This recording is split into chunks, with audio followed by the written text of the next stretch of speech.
Good morning all of you. कैसे हैं आप सब लोग। कल जहाँ तक हमने एंशियंट हिस्ट्री में करा था उसके बाद हम देखते हैं। चंद्रगुप्त मौर्य अपने गुरु चाणक्य के सहयोग से मौर्य वंश की स्थापना किए।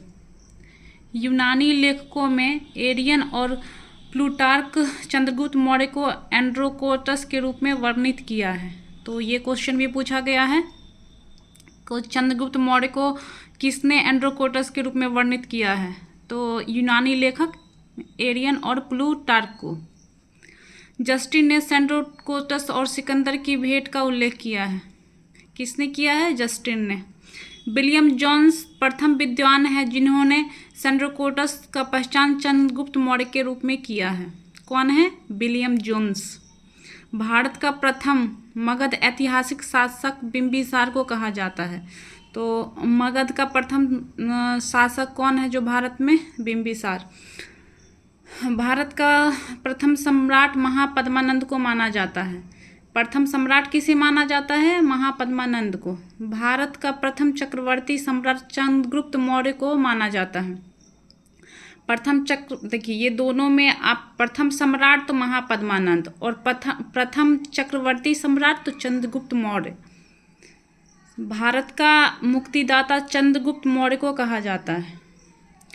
बराबर पहाड़ी क्षेत्र में स्थित गोर्थगिरी को खारवेल द्वारा जीता गया था।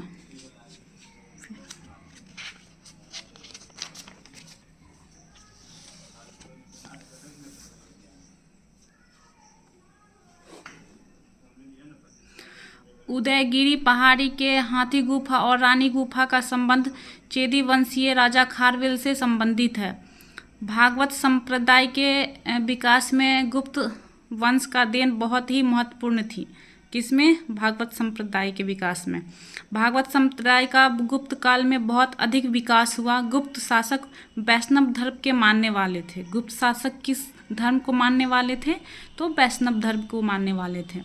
गुप्त वंश का राजकीय चिन्ह गरुड़ ध्वज और भगवा झंडा था। तो ये भी पूछा जाता है कि गुप्त वंश का राजकीय चिन्ह क्या है? तो गरुड़ ध्वज और भगवा झंडा था। गुप्त काल में भागवत धर्म चरम अवस्था में पहुंच गया था। मौर्य राज के दक्कन विजय का श्रेय चंद्रगुप्त मौर्य को जाता है। चंद्रगुप्त मौर्य मौर्य वंश के संस्थापक हैं। चंद्रगुप्त मौर्य अपने राजनीतिक गुरु चाणक्य के सहयोग से नंद वंश पर विजय किया, जिसके बाद वो अपने मौर्य वंश का साम्राज्य स्थापित किए चाणक्य के सहायता से। इनका आध्यात्मिक गुरु भद्रबाहु थे। भद्रबाहु के साथ चंद्रगुप्त मौर्य कर्नाटक के श्रवण बेलगोला में चंद्रगिरी के चंद्रवस्ती में रहकर संलेखन क्रिया द्वारा समाधि लिया। तो चंद्रगुप्त मौर्य जो हैं वो किस क्रिया में से समाधि लिए थे? संलेखन क्रिया के द्वारा। ठीक है।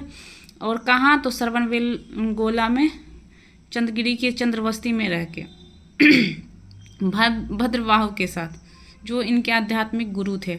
चंद्रगुप्त मौर्य जैन धर्म के मानने वाले थे। सॉरी।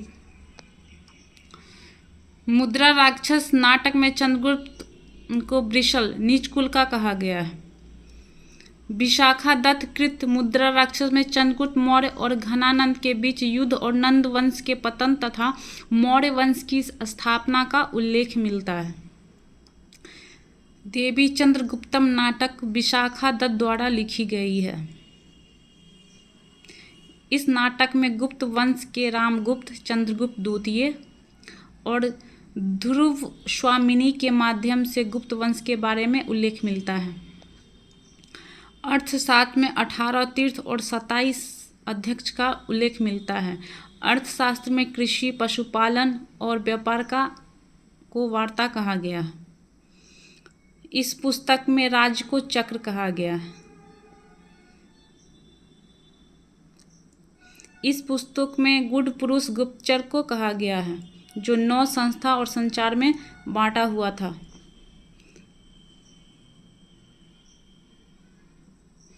कौटिल्य ने प्रकारों के दास का उल्लेख किया गया है।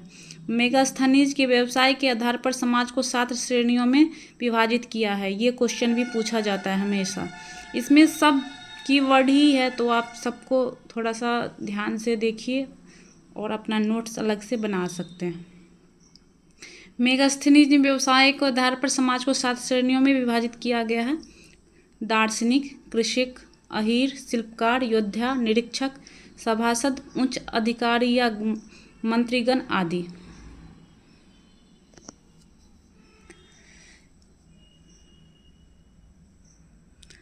रुद्रदामन के जूनागढ़ अभिलेख के अनुसार चंद्रगुप्त मौर्य के सौराठ स्थित प्रांतीय शासक पुष्यगुप्त ने सुदर्शन झील का निर्माण करवाया था। तो सुदर्शन झील का निर्माण किसने करवाया था? पुष्यगुप्त ने। अशोक के समय सौराठ का गवर्नर तुषार यूनानी था। रुद्रदामन के समय सुविशाख ने जीर्णोद्धार किया था। अशोक के 13 बृहत शिलालेख में कलिंग विजय का वर्णन मिलता है। अशोक का कितना शिलालेख है? 13।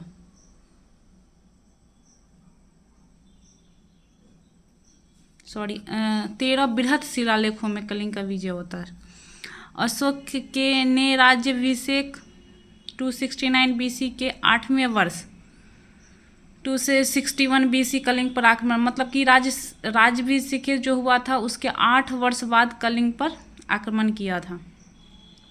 चलिए ये हम दूसरे वीडियो में देखेंगे अशोक के बारे में। तो थैंक यू सो मच।